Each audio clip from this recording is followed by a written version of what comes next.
Hello there folks, and welcome back to another speed paint video. In my generation, I'm something of a Minecraft noob. Even though I was at basically the prime age when the game originally came out, I refused to play it when I was a kid, because my classmates were just really annoying about it, and I wanted to troll them a little bit by not playing it. But eventually, as an adult, I caved, no pun intended, and decided to finally play Minecraft. Since it did look like a lot of fun, I figured I might as well give it a try. And I'm really glad I did. Even though I only got into Minecraft as an adult, I do think it's a very cool game. I mean, obviously so does basically everyone else on Earth, given how popular it is. And I thought it would be fun to do a speed paint where I draw different mobs from Minecraft in my style or in my interpretation. I thought it would be fun to kind of reimagine these characters that are in this inherently very stylized game and put them in my own way of stylizing characters. So without further ado, let's get into the speed paint.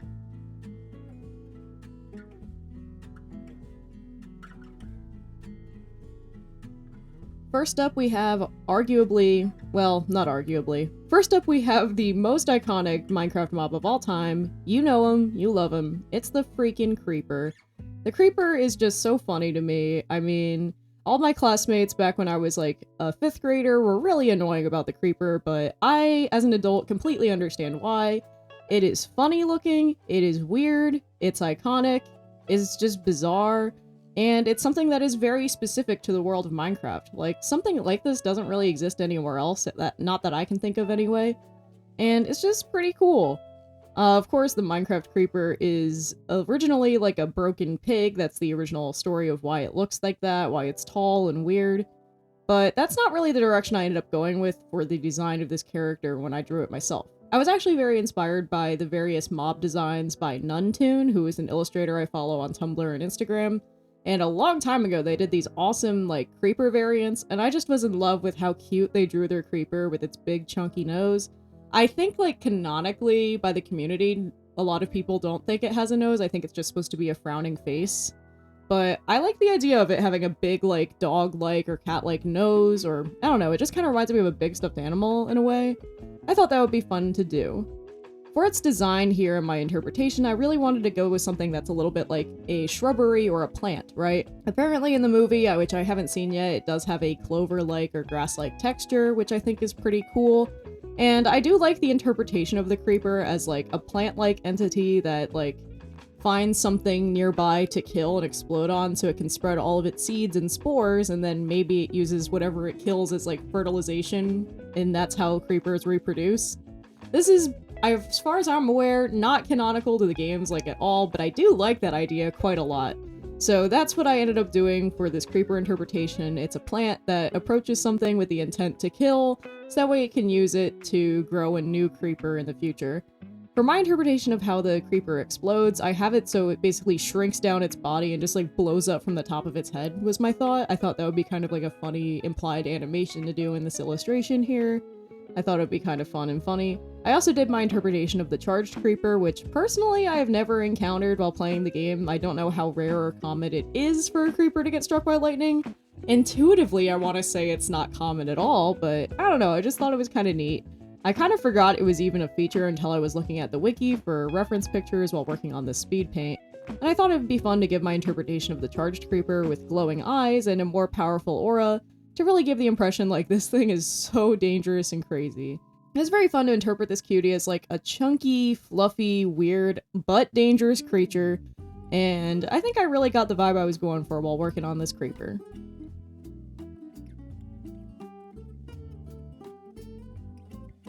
Next up is another very iconic Minecraft-specific guy, and it's the Enderman. This guy is super cool. I love the Enderman a lot. I love thinking about their lore a lot. I think they're pretty cool. I'm a big fan of Retro Gaming Now's analysis of their origins and what's up with them. I think that's pretty cool, and I just think they're kind of neat. Plus, it's kind of funny that they have, like, that tie to the Slender Man, since that was, like, so huge while Minecraft was in development. And obviously, like, the idea of the Slender Man, like, influence is, like, still there, fossilized in the name Enderman. But most people kind of just forget that that's where it came from, since it really bears basically no similarity other than just being tall and lanky. And I just think that's kind of funny. I tried to make it really feel very otherworldly, since the Endermen are inherently, like, otherworldly creatures. They are from the end, after all. So I thought it would be fun to like really lean into it, feeling like somewhere between an alien and a spirit. It's got those particles floating around it, because I mean, of course, that adds to that magical flair that I think they have. I've also got my interpretation of it opening up its mouth. I tried to give it really big, sharp teeth like a bear trap, because I thought that would be kind of fun and interesting looking. Plus, when it unhinges its jaw, like, you don't really see the inside of a mouth with the actual model. Like, it's just hollow, which also made me think of a bear trap. But for my interpretation, I thought it would be fun to put, like, a glowing thing inside of its head. Like, maybe it's got, I don't know, some kind of weird alien anatomy going on in there. Some kind of weird magical anatomy in its head. I don't know. It's got a glowing orb in its head. I thought that would be kind of fun to draw. And it would add a little bit more contrast, and I just thought it would be cool, frankly. I just thought it would be pretty fun to do. And of course, the little doodle on the bottom shows it with a block, because of course, they are literally, like, as far as I'm aware, the only other mob that can pick up blocks and stuff. Like, the villagers are implied to be able to build, but we never see it. Endermen straight up do it. If you've ever watched my Minecraft live streams over on the channel over here, you'll know that I did have a very funny encounter with an Enderman at one point where it just left a dirt block in my house after squatting in my building for a really long time. Very fun adventures. I have a very sweet spot for the Enderman. I just think it's a very funny mob, and it was very fun doing my interpretation of it.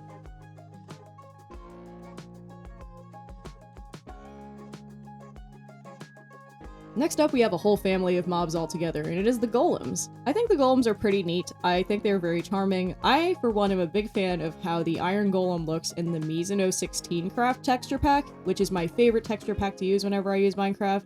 If you've ever watched me play a live stream here on the channel, you know that it is my favorite. I basically always use it. But I, of course, wanted to interpret the classic, actual way that the iron golem looks in vanilla Minecraft for this drawing. So obviously the iron golem is the largest one out of the three that we feature, also having the snow golem and the copper golem. And I wanted it to feel like the leader, but also like it's still related to these two. I wanted their designs to all be connected together somehow. So what I ended up settling on was glowing eyes.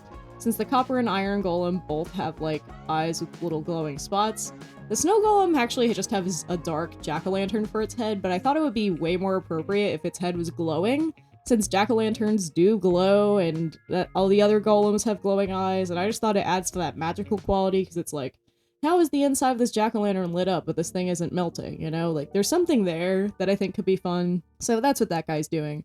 The iron golem is meant to have like this old, regal, Ship of Theseus sort of vibe. Like, I want to have this vibe with it that it's not made of its original materials really anymore, because it's been repaired and put back together so many times.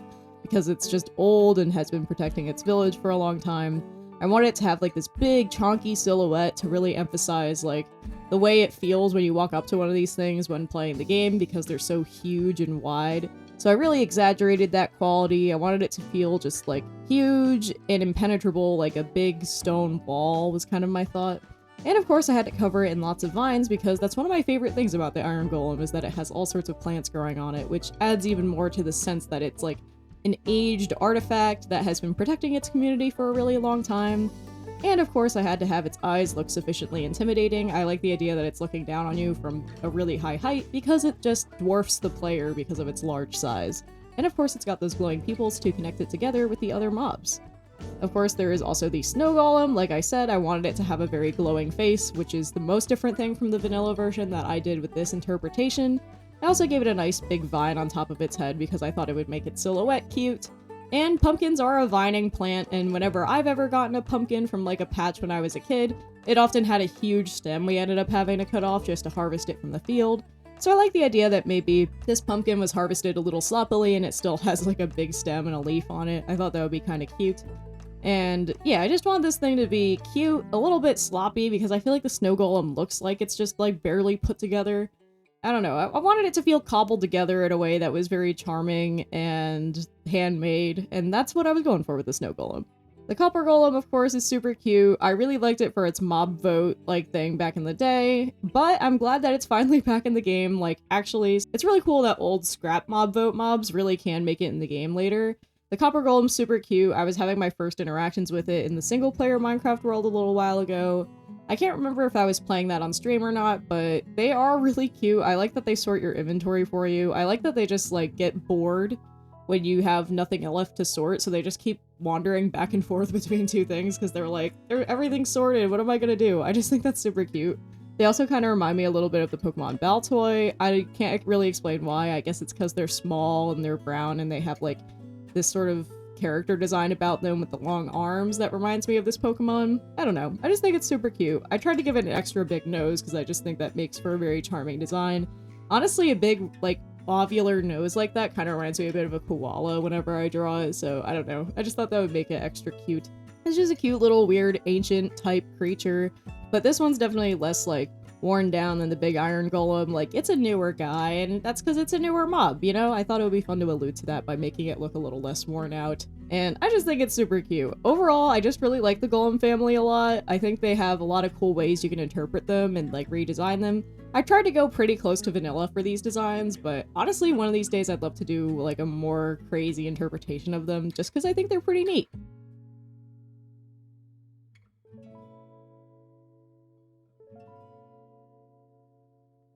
And last up, we have another set of very iconic Minecraft mobs, and that is the zombies. The zombies are very funny. They have a couple different variants, and my friend Urklo, their favorite is the drowned, so I obviously had to include that. And I figured I would complete the trio with the husk as well. The zombie, I really was not sure how I was going to interpret in the style. Like, I wasn't sure for some of the mobs, like some of them I tried to keep the squarish vibe, but still round them out in my art style. And I wasn't sure if I wanted to go with, like, how I usually draw people, or if I wanted to keep it kind of cubey. I ended up going more with the latter. I kept them very square in their design, because I feel like that's a huge part of what makes them recognizable as Minecraft zombie versus just zombie, at least to me. So they have that square head. They kind of remind me of the one guy from Somnium Files 2. If you don't know what I'm talking about, here's a picture of this guy. They're really giving Enda in a very stupid way that really makes me laugh whenever I draw them. And I just think that makes them so funny. So the classic zombie is obviously wearing the Steve outfit. This is so funny to me because it's such a saturated outfit to have on the zombies. Like, the other two are wearing stuff that looks like so worn down and old and tattered. And then, like, the regular zombie is wearing, like, this bright cyan shirt and these extremely saturated ultramarine jeans. And that just makes me laugh whenever I look at him. For the drowned, of course, it's my friend Urklo's favorite, so I try to make this guy look extra wet and soppy and soggy and just totally just, like, weird. It's also funny that the drowned are actually considered a neutral mob instead of a hostile mob. And gameplay-wise, I understand why, because, like, if they were hostile by default, boating would just be a completely miserable experience. Like, you would just always be getting got by things you can't see coming, and that would be terrible. But from a lore perspective, I think that's kind of funny that they're neutral. Like, they're literally just chilling until they finally notice that you're being a dick or something, and they're like, okay, well, it's nighttime, so it's time to start throwing spears at you. I don't know, there's something kind of funny about that with the drowned and how they're uniquely not openly hostile the way that the other zombie types are. I don't know, I just think they're neat, and I like that they're glowing too. I think that is very fun and magical. And then, of course, there's the husk. I tried to make it feel the most dry out of the guys, because it is the desert variant, obviously. Like, I wanted it to feel like an old, dried piece of grass, if that makes sense.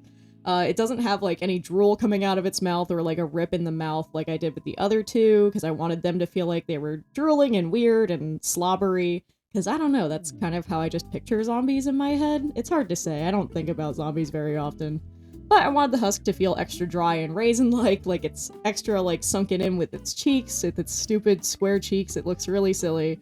It's got all sorts of dust on its shirt. It's all messed up. Its hair is so bleached from being out in the sun for so long. I really just wanted this thing to, like, really feel dry compared to the drowned, which feels very soggy. And it was very fun to coming up with, like, the spectrum of how the zombies are in Minecraft. I think they're pretty neat mobs, especially, like, the husk, which I would say is probably my favorite of the zombie variants. I like its dark sunken eyes, and I like that it's, like, I don't know, it kind of reminds me of a scarecrow with its, like, bleached hair from the sun. I don't know, I just think it's kind of neat. I think they're all pretty cool. It's funny that the husk inflicts hunger on you also. I just think that's very silly. Like, dry guy that's just so evil when he touches you that you start feeling like you really need to eat a snack. I don't know, that's very silly to me, and I really like that. The zombies, I was not sure if I would include in this video when I originally set out to make it, but my friend Urklo loves the drowned so much that I felt like I just had to include the family, and honestly, I'm really glad I did. I feel very happy with how they came out. It was very fun trying to come up with my interpretations for them. They were challenging, but not too frustrating, and it was pretty cool to do them. I'm very happy I ended up caving, no pun intended, and drawing the zombies for this video.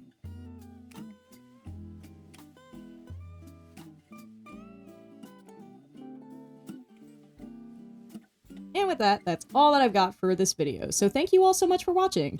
Let me know if there are any other Minecraft mobs you'd like to see me interpret in my style in the future, since I might come back to this and make it a series. So yeah, if there's any Minecraft mobs you want me to draw, please comment them below, and maybe they'll appear in a future video. Thank you, by the way, to my Ko-fi members for helping to make this video possible. My Ko-fi members help my life be a little more stable by giving me a more consistent income and let me live my life as a full-time artist. I'm going to be in the process of moving probably by the time you're watching this video, so any support, no matter how small, really does help. I'm trying to hit 100 monthly members over on Ko-fi before the end of 2026, so every member, even as low as the $1 tier, really does count and really does make a difference. So if you can contribute even a little bit, I seriously appreciate it. By the way, during the process of making this video, I actually became an affiliate with Clip Studio Paint. Clip Studio Paint is my main digital art drawing software that I've been using since basically 2021, I believe, so over 5 years at this point. It has been a very lovely software. I love using it. It has a built-in time-lapse feature, which I use for basically all of my videos. It's very rare that I don't use that feature to make these speed paints. And I just really enjoy it, so if you want to get this software for yourself, you want to give it a try, because I truly do think it is my favorite, and you want to support the channel, check out my affiliate link in the description below. I might get a commission from it, and plus I just think it's a good software, and I highly recommend trying it out. And with that, that's all that I've got for this video, so thank you all so much again for watching. I hope to see you next week with another speed paint, and in the meantime, why don't you guys go out there and make some art.